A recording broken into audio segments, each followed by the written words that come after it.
Alguém saberia me dizer, com base nessas duas características, o que o produtor pode fazer para manejar doenças? Hã? Controle dos pulgões. A sugestão dele é que o agricultor faça o controle dos pulgões. Todo mundo concorda? Cortar os pés infectados. Hã? Cortar o pé infectado. Cortar as plantas infectadas é a outra sugestão. Tá certo? Então nós vamos responder essa pergunta avançando aqui na apresentação, aí você vai chegar à conclusão. Então vamos olhar aqui, eu tenho uma ilustraçãozinha, como que essa doença ocorre no campo. Então aqui nós temos uma fonte de inóculo externa, um mamoeiro à beira de uma estrada, numa chácara, infectado. Lembrar que a infecção primária é aquela que vai de fora para dentro da plantação, e a infecção secundária é aquela que ocorre dentro da plantação. Então, um pulgão, ele chegou aqui nesse mamoeiro, com um mosaico, e fez uma picada de prova. E ele não gostou do mamoeiro, porque ele não gosta do mamoeiro. Todo mundo sabe que não tem espécie de pulgão que gosta do mamoeiro. Então ele faz uma picada de prova, ele não gostou, mas ele já adquiriu o vírus. Como ele adquiriu o vírus, ele vai mudar, e ele não gostou do mamoeiro, ele vai sair desse mamoeiro e pode chegar numa plantação. E vai picar essa planta, o outro pulgão vai picar essa planta. Também não vai gostar. Ele pode sair dessas plantas e ir tentar experimentar outras plantas na mesma plantação.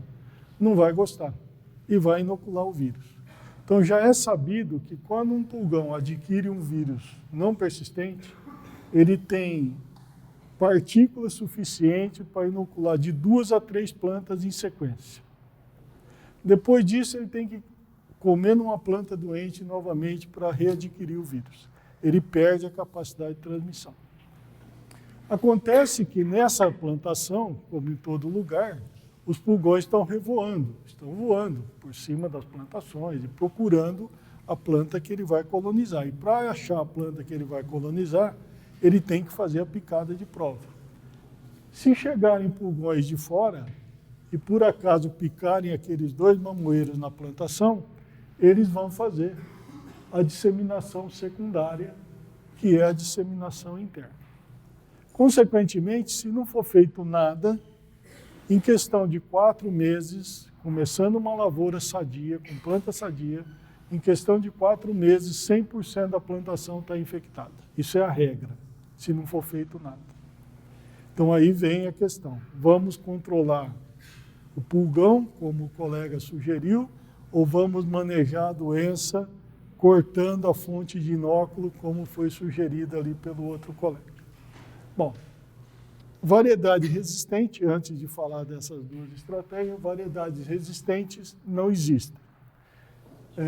Pelo menos as que nós cultivamos aqui no Brasil, que são a variedade formosa, que é esse mamão maior, e a variedade solo, que é aquele mamão que o pessoal chama de papaya. Todas suscetíveis. Então não tem o que fazer do ponto de vista da planta nas nossas condições.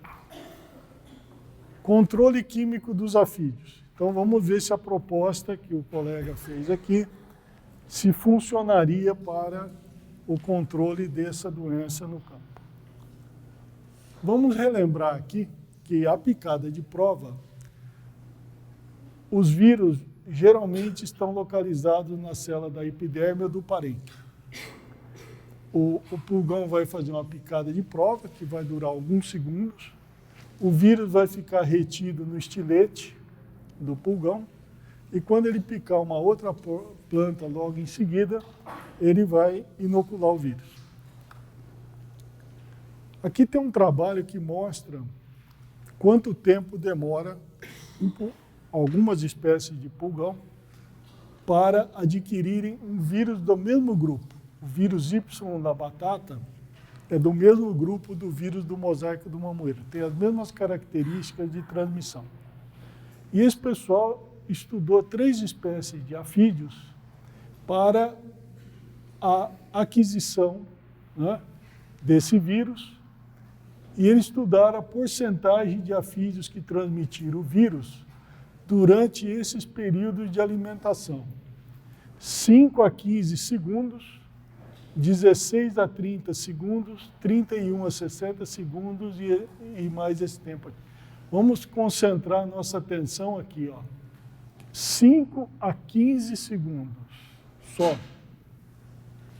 Esse pulgão transmitiu para 10% das plantas, esse aqui para 40 e poucos por cento e esse aqui para 75%. Ou seja, uma alimentação de 5 a 15 segundos é suficiente para o pulgão adquirir o vírus e inocular depois no mesmo tempo de alimentação na planta infectada. Você acha que tem algum produto químico que mataria algum pulgão antes dele fazer essa picada de 5 a 15 segundos? Ou durante essa picada? Você fazer um controle preventivo. O controle preventivo de um pulgão ou de qualquer praga, ele só é recomendável se esse inseto for praga da cultura e colonizar a cultura. O pulgão é um visitante do mamoeiro, ele não é praga. Então, ele não é praga e ele adquire e inocula o vírus num período de tempo que qualquer inseticida do mercado hoje não é capaz de prevenir a inoculação, não mata o pulgão. Haja visto que, nesse mesmo trabalho, lá em 1953, o que esses autores disseram vale para hoje. Inseticidas não impedem que os afídeos alados introduzam o vírus na cultura, a menos que alados migrantes, né, sejam mortos logo após a aterrissagem ou antes de efetuarem a picada de praga. Então, esse tipo de produto não existe. Portanto, fica aqui a primeira lição. Vírus de transmissão não persistente é impossível de se fazer o manejo pensando numa estratégia de controle do vetor. Não funciona por causa dessas características de aquisição e transmissão. Está claro? Bom, então o controle químico não funciona. Quais são as recomendações hoje que funcionam para o controle, para o manejo dessa doença? A principal delas é essa aqui, que foi sugerida pelo colega ali. Ó. Erradicação sistemática de mamoeiros com mosaico.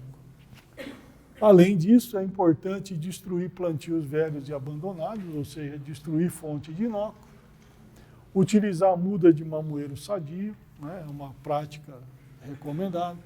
Embora as cucurbitáceas não sejam importantes fontes de inóculo, também não vamos correr risco de ter cucurbitácea, pelo menos nas entrelinhas ou muito próximo da plantação. Se possível, controlar pulgões que podem estar crescendo em alguma planta daninha perto da plantação para diminuir a população. Também, se possível, fazer um isolamento parcial da cultura, mas principalmente eliminar plantas de mamoeiro com mosaico. E é isso que é feito nos principais estados produtores de mamão do Brasil há mais de 25 anos, através de uma legislação que eu vou comentar com vocês. Controle biológico do vetor? Não. Não, porque, veja, normalmente o controle biológico, que você vai liberar um predador. No caso de pulgão, você teria que liberar um predador, uma joaninha. Para você liberar um predador, você precisa ter a presa em algum lugar. Essa presa é um visitante que chega no mamoeiro, faz uma picada e vai embora. Então o predador não vai ter a quem predar, não vai ter alimento. Não funciona, não funcionaria. Então hoje... Existem outras espécies de plantas que esse pulgão se alimenta, mas que não são suscetíveis ao vírus? A maioria, eu falei que a fonte de inóculo principal é o mamoeiro e esporadicamente alguma cucurbitácea. As demais plantas, pelo menos até onde se conhece, né? As demais plantas, as demais espécies, nenhuma delas é hospedeira do vírus. Mas cada uma delas pode ser hospedeira de um pulgão, de uma espécie. Então você pode ter um pomar de citros que tem lá o pulgão preto do citro. Você pode ter uma serralha, que é uma planta daninha, que pode ter um pulgão. Não lembro a espécie agora que coloniza serralha. Você pode ter um fedegoso, que é outra planta daninha, que tem outra espécie de pulgão, um Apis alguma coisa, e assim sucessivamente. Os pulgões estão em todas as plantas. Mas como eles estão frequentemente em revoada, se eles encontrarem um mamoeiro doente, efetuarem uma picada de prova, eles adquirem o vírus.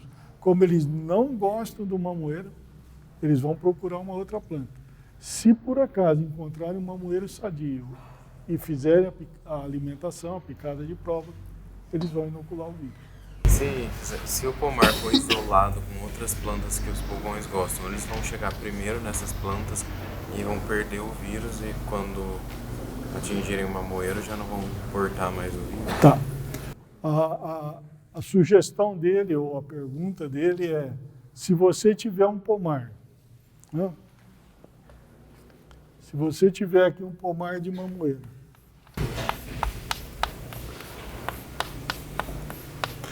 e aqui ao lado você fizer uma plantação de qualquer espécie, eucalipto, capim, elefante, enfim, qualquer espécie que possa funcionar como uma cerca viva, será que o pulgão ou os pulgões virulíferos que tiverem vindo para cá, eles podem picar essa planta aqui e chegar no mamoeiro sem a doença? Esse tipo de trabalho com cerca viva já foi feito para várias doenças de vírus em várias culturas, em mamoeiro, feijoeiro, tomateiro e assim por diante. Pode ter até alguns pulgões, pode até limpar o estilete nessa planta. No geral, nenhuma estratégia de manejo dessa maneira, experimentalmente, nenhuma delas funciona na prática. Eu me lembro, só para ilustrar, há alguns anos atrás teve um produtor de tomate aqui de Sumaré que ele resolveu cercar a plantação dele com uma tela. Ele fez uma estrutura de eucalipto e ele colocou tela anti-afídio, 4 metros de altura em volta da plantação de tomate. Ele imaginou que com aquilo ali, a mosca branca que transmite o mosaico dourado do tomateiro não fosse pular a tela e transmitir o vírus no tomatal. No final da safra, ele estava com 100% de plantas com mosaico. Ou seja, não segura. Infelizmente, essas estratégias, a única estratégia que protege é se você fechar completamente, como eu vou mostrar um exemplo aqui do mamoeiro. Se você plantar dentro de um telado literalmente fechado, aí você pode ter algum benefício. Mas essas estratégias não têm tido resultado na prática. Mais alguma pergunta? Bom, então, para o mosaico do mamoeiro, o manejo é principalmente pelo Hogan. Existe uma legislação de 1994, onde todos os produtores são obrigados a fazer a erradicação sistemática de planta doente. Você vai em plantações de tomate no Espírito Santo, na Bahia, no Rio Grande do Norte, existem os mosaiqueiros, que são as pessoas que têm um olho clínico para identificar o sintoma logo no início da infecção. Eles andam com um machado, ou um podão, ou um facão na mão, e a partir do momento que eles identificam uma planta com mosaico, eles cortam a planta. Não interessa quantos frutos essa planta tem, eles cortam a planta. Se eles tiverem dúvida, eles cortam também, porque na dúvida é para cortar. Porque ele só vai voltar nessa planta, às vezes 3, 4 dias depois, e 3, 4 dias ela já serviu de fonte de inóculo para disseminação. Mas aí tem que tirar a planta de lá, quando ele cortar ele. Não há necessidade de tirar a planta do local, porque quase que em poucas horas essa planta murcha, as folhas murcham e aparentemente essas folhas não têm mais atratividade para a feed ou para a alimentação. Eles normalmente não se preocupam com a retirada. Tá? Se por acaso o produtor não, essas propriedades são fiscalizadas, e se o produtor não seguir a regra esse procedimento, a propriedade dele pode ser interditada, os fiscais vão eliminar a plantação inteirinha e ele não tem direito à indenização, tá certo? Então essa legislação existe desde 94, depois ela foi aperfeiçoada em 2002 para incluir também o vírus da meleira do mamoeiro, que é outro vírus importante. Aqui é uma imagem de um pomar onde o produtor não estava seguindo a legislação e eles realmente vão lá e derrubam a plantação inteirinha e ele não recebe nada de indenização. Portanto, é um manejo da fonte de inóculo. Como a principal fonte de inóculo é o mamoeiro, o foco é cortar mamoeiro infectado para reduzir o potencial de inóculo. Em 2009, ela foi novamente revista e hoje ela é aplicada em todos os estados produtores de mamão, principalmente Espírito Santo, Bahia e Rio Grande do Norte. Só para vocês terem uma ideia, aqui eu tenho um quadro. Esse tipo de dado é muito escasso, né? Isso aqui é do Espírito Santo, foi um colega que me forneceu, mostrando no período de 2008 até 2015 o número de lavouras inspecionadas, né? Os inspetores vão lá visitar para ver se o produtor está fazendo, a área inspecionada, as erradicações de pomares que eles tiveram que... Aqui são as erradicações compulsórias, né? Onde eles têm que ir lá erradicar a plantação. E aqui o número de plantas erradicadas. Aqui tem um fato interessante. Aqui tem um número relativamente grande de plantas erradicadas, depois começou a diminuir. Isso aqui, segundo o colega, quando ele me forneceu esse dado, está relacionado com o preço do mamão.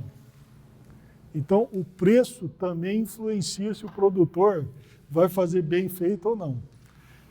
Nesses 2 anos aqui, diz que o preço do mamão estava muito ruim. Então, o produtor relaxa.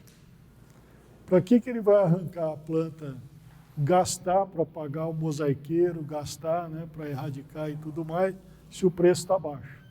Quando o preço recuperou, ele começou a aplicar, a ser mais enérgico na erradicação. Então, o preço também do produto determina se o produtor vai fazer bem feito ou se ele vai relaxar.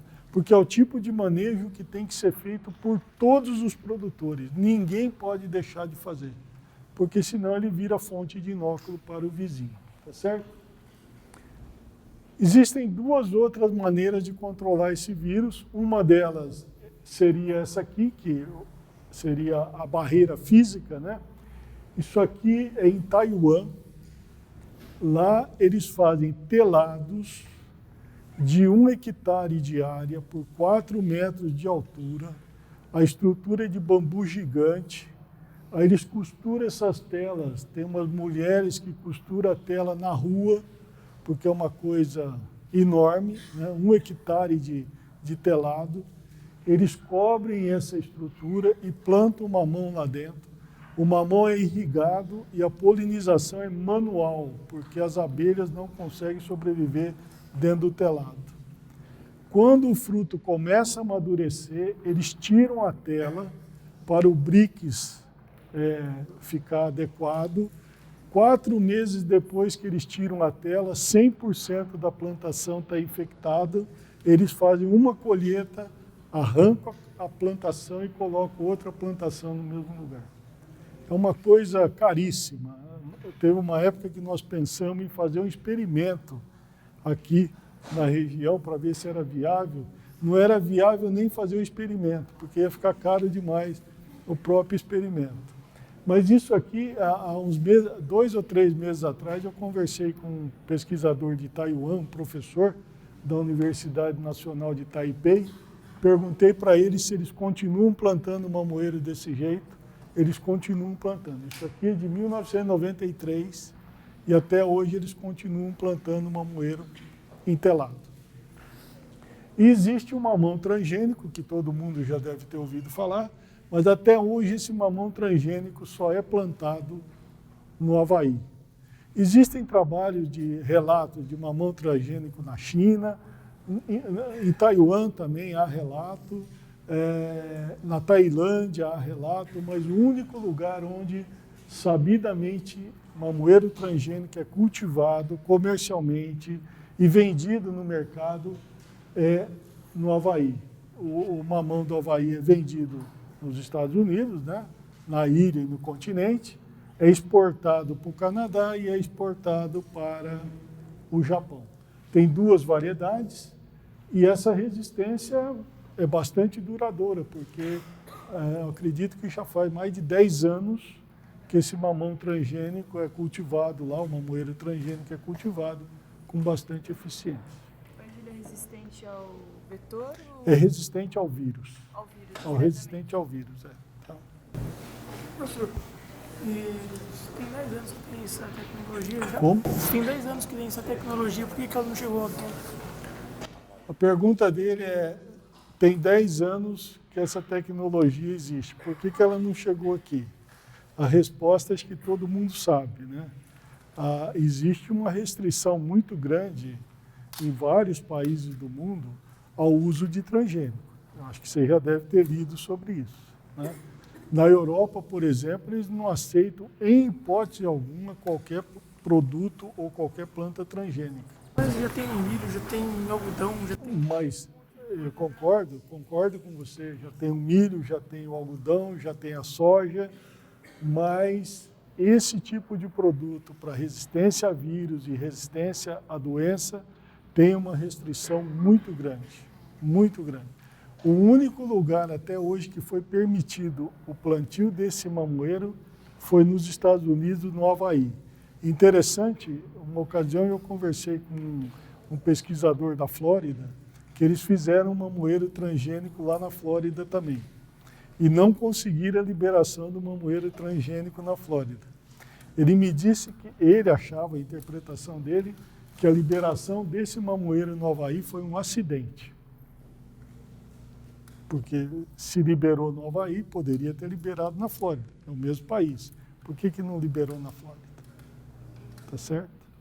Então, é complicado. O uso de transgênicos é complicado. A Embrapa está trabalhando para desenvolver mamoeiro transgênico ao vírus do mosaico e ao vírus da meleira. Eu não sei qual o adiantado dos estudos, mas em breve devemos ter alguma notícia. Será que o mercado brasileiro vai plantar mamão transgênico? Vai ser permitido plantar mamão transgênico? É uma boa pergunta. Não sei. Bom, para a gente finalizar, eu quero comentar rapidamente sobre o vira-cabeça do tomateiro, que é completamente oposto, a situação é completamente oposta ao do mosaico do mamoeiro. Então aqui nós temos o vira-cabeça do tomateiro, os sintomas, né? Um bronzeado na folha, necrose da haste, aqui está o vírus, né?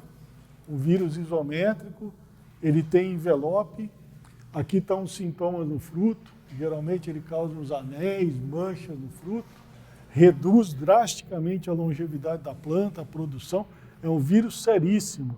Felizmente, hoje, a maior parte das variedades de tomate possui um gene de resistência que confere um bom nível de resistência a esse vírus, resistência à infecção. Bom, aonde esse vírus sobrevive? Hospedeiros do vírus, mais de 150 espécies vegetais. Incluem, olha, tomateiro, pimentão, batata, berinjela, alface e outras. Plantas daninhas, Maria Pretinha, beldroega, datura, caruru, picão, serralha, enfim. Ou seja, é um vírus que infecta diversas espécies vegetais, cultivadas e não cultivadas. Então, a sobrevivência dele tem uma gama de hospedeiras muito grande. Não há evidência de que ele seja transmitido pela semente, mas ele pode sobreviver no vetor também, como nós vamos ver em seguida. Então, grande número de hospedeiras diferente do mosaico do mamoeiro. Quem que transmite esse vírus? O TRIPS. Então, o TRIPS, só para vocês terem uma ideia, que já já eu vou falar quem adquire e quem transmite. O adulto coloca um ovo. Desse ovo nasce uma larva de primeiro íster e depois tem uma larva de segundo íster através da equidise. Quem adquire esse vírus na planta é a larva. Quem adquire na planta é a larva. Depois tem um estágio de pré-pulpa e pulpa, que na verdade não é uma pulpa verdadeira, né? Que ocorre no solo. E aí o adulto é que vai transmitir. Então aqui nós temos uma característica interessante. Quem adquire o vírus é a larva. Quem transmite é o adulto. O adulto não adquire. A larva pode transmitir? Pode, mas a larva não voa. Quem voa é o adulto. Portanto, o TRIPS que adquire o vírus, ele tem que se criar na fonte de inóculo. Ele tem que botar ovo na fonte de inóculo para nascer a larva e a larva adquirir o vírus na fonte de inóculo, para depois o adulto transmitir.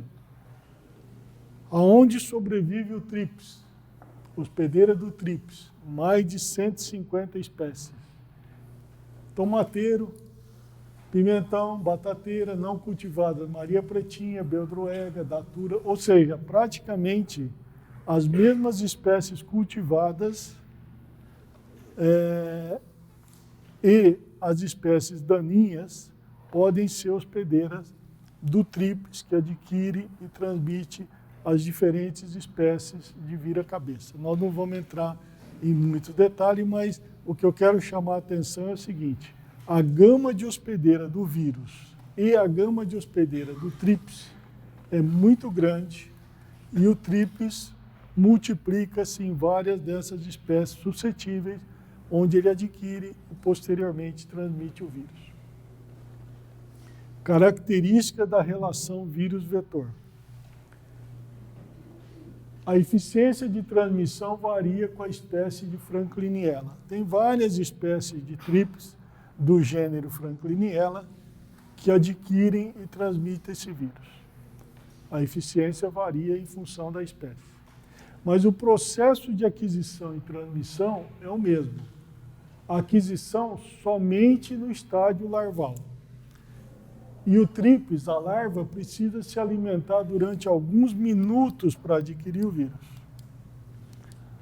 Depois que adquire o vírus, tem um período de latência. Entre a aquisição e a transmissão, pode demorar alguns dias, que é o período de tempo que o vírus vai circular e multiplicar no TRIPS. Então, aqui é uma relação persistente propagativa, que o vírus multiplica no TRIPS. A transmissão do vírus pode ser feita pela larva, embora ela não voa, mas principalmente pelo adulto, que voa de uma planta para outra. E da mesma maneira, ele precisa se alimentar por alguns minutos para inocular e ele vai carregar o vírus por toda a vida. Portanto, o vírus sobrevive no TRIPS. Então, aqui nós temos um caso completamente oposto ao do mosaico do mamoeiro. Nós temos uma gama de hospedeira ampla, nós temos diferentes espécies de Frankliniella, mas a relação vírus-vetor é persistente e propagativa. As espécies de TRIPS colonizam essas plantas. O vírus é adquirido somente no estágio de larva. Tem um período de latência, portanto, se fizer um manejo do TRIPS, pode ter uma certa eficiência no controle da doença, porque o TRIPS aqui é uma praga da cultura, pode ser uma praga, e somente o adulto é capaz de transmitir, é o mais eficiente na transmissão, embora, como eu disse, a larva também pode transmitir. Como é propagativa, o vírus multiplica no TRIPS, mas não passa para a progênie. Tem alguns vírus de cigarrinha, transmitido por cigarrinha, que o vírus passa para a progênie. Nesse caso aqui, ele não passa para a progênie, tá certo? Bom, como é que é feito o manejo dessa doença hoje no campo? A principal estratégia é essa aqui, ó, uso de variedades ou híbridos resistentes. A maioria dos cultivares de tomate, vocês podem ler na bula lá da semente, todas elas têm um gene chamado SW5, que é o gene de resistência ao vira-cabeça, a maioria. E funciona relativamente bem. Além disso, recomenda-se não plantar em áreas próximas de lavouras velhas ou abandonadas, que pode servir de fonte de inóculo, evitar plantios próximos de hospedeira do tríplice, como cebola, alho. Isso é muito difícil do agricultor seguir. O mais importante que ele segue são essas duas aqui, ó, uso de variedades ou híbridos resistentes e uso de mudas sadias. E é claro, nesse caso particularmente, em função da relação vírus-vetor, em função do fato que o tríplice pode ser praga do tomateiro, também é recomendável fazer pulverizações de mudas e pulverizações no campo durante as primeiras semanas para evitar a criação de tríplice na lavoura. Isso vai ajudar a minimizar o problema. E, ao final da cultura, destruir os restos da lavoura após a colheita, né? Até aqui, está claro? Alguém tem alguma dúvida? Eu tenho 2 slides sobre viroides que eu quero chamar a atenção de vocês para a gente encerrar a aula. Rapidamente, nós já falamos de viroide lá na microbiologia. É uma molécula de RNA circular, de fita simples, sem capa proteica. Tá? É o menor agente infeccioso conhecido, somente encontrado em plantas, e ele é transmitido mecanicamente por pólen e por semente. Então, já dá para ter uma ideia como é que seria o manejo de doenças causadas por viroides. Eles não possuem vetores. Portanto, se você tiver um sistema de produção de mudas ou de sementes de alta sanidade, está controlado. Não tem vetor, é só produzir material propagativo de alta sanidade. No Brasil, nós temos 5 viroides que já foram detectados. Da exocorte e da xiloporose do citro. Ninguém mais ouve falar desses 2 viroides, porque hoje, há vários anos, a qualidade das mudas da citricultura é bastante alta e praticamente esses viroides, eu acredito, eles desapareceram. Existe o viroide do nanismo do crisanto, esse do estante da videira e de uma ornamental chamada cólios. Também não se ouve falar sobre esses viroides. Portanto, aparentemente, no momento, nós não temos nenhuma doença de planta causada por viroide que mereça atenção. No entanto, é onde eu quero chamar a atenção de vocês, existem 3 viroides quarentenários A1 que nós não devemos deixar entrar no Brasil em hipótese alguma, que eles são um problema sério nos países onde ele ocorre. O primeiro é o afilamento do tubérculo da batata, que causa esse sintoma no tubérculo e causa mosaico na folha. Esse viroide já foi interceptado em lotes de batata que vieram para o Brasil, mas felizmente até agora ele não está disseminado, ele não ocorre no Brasil. E ele seria facilmente disseminado através de tubérculo contaminado, tá certo? Então precisamos de atenção nesse viroide. No viroide que causa a queima de sol do abacateiro, essas manchas no fruto do abacate, também não temos no Brasil e é um viroide importante nos países onde ele ocorre. E um terceiro viroide que causa o coconut cadangue, que é uma doença seríssima das palmeiras, mas principalmente do coqueiro. Nas Filipinas, só para você ter uma ideia, ele já matou mais de 30 milhões de plantas e mata ao redor de 1 milhão de plantas por ano. Então, nós temos sempre que ficar atentos com essas pragas quarentenárias A1. Nunca trazer nada do exterior para plantar aqui, nem semente, nem mudinha, nada. Não se traz nada do exterior para plantar aqui. Se precisar trazer alguma coisa do exterior de interesse econômico, passe por um serviço de quarentena da Embrapa, serviço de quarentena do Instituto Agronômico, para depois poder usar o material. Há 2 semanas atrás, um colega do quarentenário do Instituto Agronômico veio aqui no laboratório analisar amostras de uma planta de uma rosácea de caroço, não é pêssego, eu esqueci a espécie, um prunus. Ele veio aqui no laboratório analisar para Plumpox vírus, que é outra praga quarentenária. É um produtor que está tentando importar uma variedade da Europa, enfim. Ele detectou o vírus nesse material de importação. Felizmente, a importação está sendo feita através do serviço de quarentena e essas plantas vão ser destruídas. Se ele quiser importar, ele vai ter que pedir material propagativo livre de vírus, certificado, e tem que passar novamente pelo quarentenário.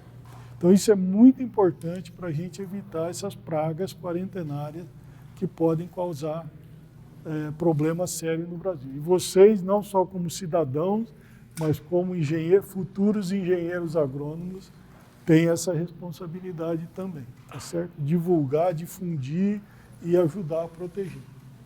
Tá bom? Então é isso. Se tiver alguma dúvida, eu estou à disposição.